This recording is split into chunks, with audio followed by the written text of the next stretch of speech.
नमस्कार दोस्तों। आजकल मैं बहुत सारा सुनते रहता हूँ कि अब पहले जैसे स्टूडेंट नहीं रहे। ऐसा नहीं है दोस्तों, अब भी पहले जैसे स्टूडेंट है। हम लोग जब छोटे थे तो एक कहानी स्कूल डेज में पढ़ा था कि एक टीचर थे, उनके घर पे स्टूडेंट रहते थे। तो उनके खेत में रात में बारिश हुआ और उन्होंने वो स्टूडेंट को बोला कि वहाँ जा कर के देखिए कि हमारा जो मेड़ है उससे पानी कैसा जा रहा है। जब वो स्टूडेंट उनके खेत पर जाता है तो वहाँ पर देखता है कि मेड़ से काफ़ी हिस्सा टूट गया है और पानी बहुत तेज़ी के साथ बह रहा है। तो उस पर बार बार मिट्टी डालता है, लेकिन मिट्टी पानी के बहाव के कारण रुकता नहीं है, बहता चला जाता है। फिर क्या होता है, बार बार उस स्टूडेंट ने कोशिश करा लेकिन उसको सफलता नहीं मिली। फिर वो स्टूडेंट खुद ही लेट जाता है उस मेड़ पर और पानी रुक जाता है। लेकिन जब काफ़ी समय तक वो स्टूडेंट टीचर के घर नहीं पहुंचता है तो उनको चिंता सताने लगती है और वो खेत पर जाते हैं और देखते हैं तो स्टूडेंट वहाँ लेटा हुआ होता है और उसको वो गले लगा लेते हैं। दोस्तों, आज भी वैसा ही समय है। आज भी टीचर्स के लिए स्टूडेंट इसी तरीके का प्रयास करते हैं। जी दोस्तों, मैं बात करने जा रहा हूँ, हमारे पास पुणे से एक स्टूडेंट आए, जो एक मैडम जो टीचर थी, स्कूल टीचर थी, उनको अप्लास्टिक एनीमिया हो गया था और अप्लास्टिक एनीमिया के बाद वो ठीक नहीं हो पा रही थी।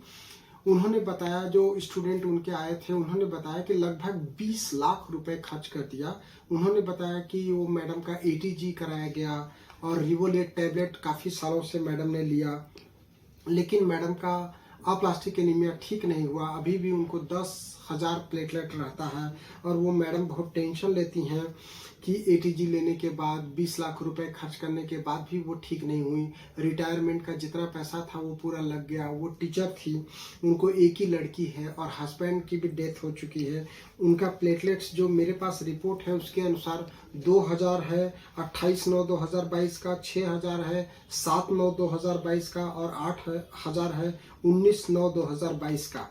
उनको स्कूल का भी टेंशन रहता है, हस्बैंड का भी टेंशन रहता है और एक ही बच्ची है उसका भी टेंशन रहता है और बीमारी का भी टेंशन रहता है। और सबसे बड़ा टेंशन है कि इतना पैसा खर्च करने के बाद 20 लाख रुपए लगभग खर्च होने के बाद भी उनको कोई आराम नहीं हुआ। अब वो होम्योपैथिक ट्रीटमेंट के लिए आई है और वो जो स्टूडेंट आए हैं वो उनके स्कूल जमाने के स्टूडेंट हैं। वो लोग आपस में कंट्रीब्यूशन करके और मैडम का इलाज करा रहे हैं। कितनी बड़ी बात है, कोई स्कूल का स्टूडेंट अपनी टीचर के लिए इतना कर सकता है। बहुत ही प्रेरणादायक स्टोरी है।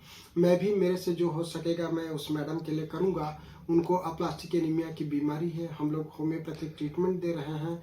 हमें शीघ्र सफलता मिले ऐसा मैं ईश्वर से कामना करता हूं। लेकिन कई बार मरीज की कंडीशन, मरीज की उम्र, उसके बोन मैरो की खराबी के आधार पर काफ़ी समय लग जाता है। मेरे पास एक गुड़गांव की पेशेंट थी जिसको मैंने 2 साल पहले देखा था। उसको जब देखा था तो उसका हीमोग्लोबिन 2 ग्राम % रहता था और प्लेटलेट 2000 से 5000 रहता था। उसको आराम आने में लगभग 1 से 1.5 साल लग गया। 1 से 1.5 साल बाद उसको अब ब्लड और प्लेटलेट नहीं चढ़ाना पड़ता है। उसकी कंडीशन काफ़ी बेहतर हो गई है। अब उसकी दवाइयों की मात्रा भी कम हो गई है।